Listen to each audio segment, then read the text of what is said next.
1월 5일 복된 이 아침 하나님께서 우리에게 주시는 귀한 말씀은 요한복음 1장 43절에서 51절의 말씀입니다. 큰 일의 시작은 내 믿음에서부터다 라는 제목으로 같이 말씀 나누도록 하겠습니다. 요한의 두 제자인 안드레와 요한이 예수님을 따르면서 시몬을 예수님께로 인도하게 됩니다. 복음 전파의 첫 사례를 통하여서 충동적인 시몬에 머무를 수밖에 없었던 그를 하나님의 은혜로 말미암아 개바로 성장케 하는 단초가 주어지게 된다라는 거예요. 이 은혜가 이튿날에도 계속되게 되어지는데 예수께서 갈릴리로 나가려 하시다가 빌립을 만나게 됩니다. 그에게 나를 따르라고 직접적인 제안을 하게 되시는데요. 그렇게 복음을 만난 빌립 역시 가만히 있을 수는 없었습니다. 빌립이 친구 나다나엘을 찾아 이르기를 모세가 율법에 기록하였고 여러 선지자가 기록한 그 일을 우리가 만났으니 요셉의 아들 나사렛 예수임을 전하게 됩니다. 하지만 이것을 들은 나다나엘의 반응은 미적지근했습니다.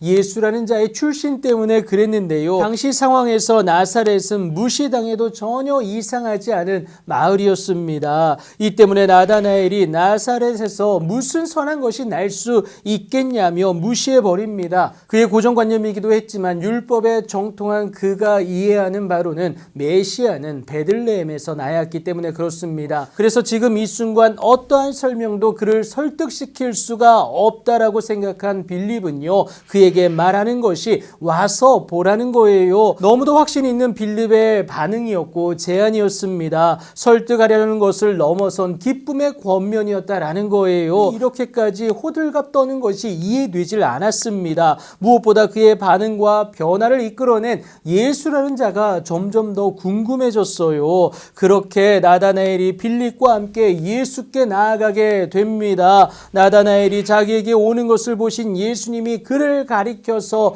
이르시는 것이 보라, 이는 참으로 이스라엘 사람이다. 그 속에 간사한 것이 없다라고 말씀을 하세요. 시몬이 나온 그때와 똑같이 나다나엘 역시 정확하게 바라봄으로 말씀을 하시는데 그를 알고 계셨다라는 겁니다. 어떻게 나를 아셨는지 예수께 묻게 됩니다. 이에 예수님은 빌립이 너를 부르기 전에 네가 무화과 나무 아래에 있을 때 보셨다라고 답을 하게 되세요. 그러니까 나다나엘의 삶의 자세를 이미 알고 계셨다라는 겁니다. 나다나엘은 이를 우연으로 치부하지 않습니다. 의심하지도 않아요. 확신하게 된 나다나엘이 대답하기를 랍비여, 당신은 하나님의 아들이십니다. 그리고 이스라엘의 임금이십니다 라고 고백을 하게 됩니다. 예수님의 그리스도 되심을 고백한 것 아니겠습니까? 예수님과의 단 한 번의 만남으로 이 비밀을 깨달은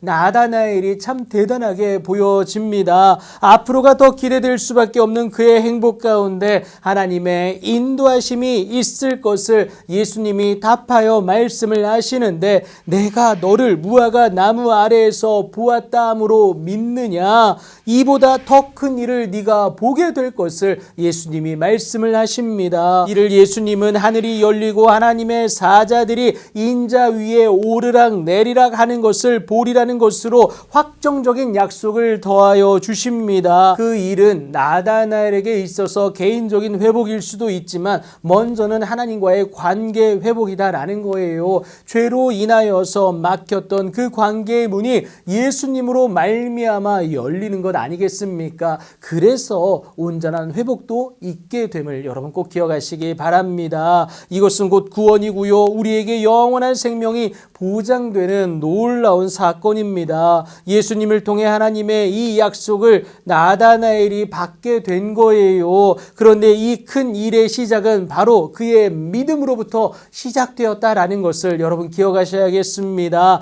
믿지 않으면, 믿어내지 못하면 절대 그 일은 일어날 수가 없습니다. 우리의 고정관념까지도 능히 넘어설 크고 은밀한 일은 하나님 보내신 예수님을 믿는 믿음으로 시작된다라는 겁니다. 하나님이 그 믿음을 가장 기뻐 받으시기 때문에 그런데요. 오늘도 그 믿음으로 하나님께 기꺼이 나아가 승리의 복된 날을 맞이하시는 여러분들의 오늘이 되길 예수님의 이름으로 축복합니다.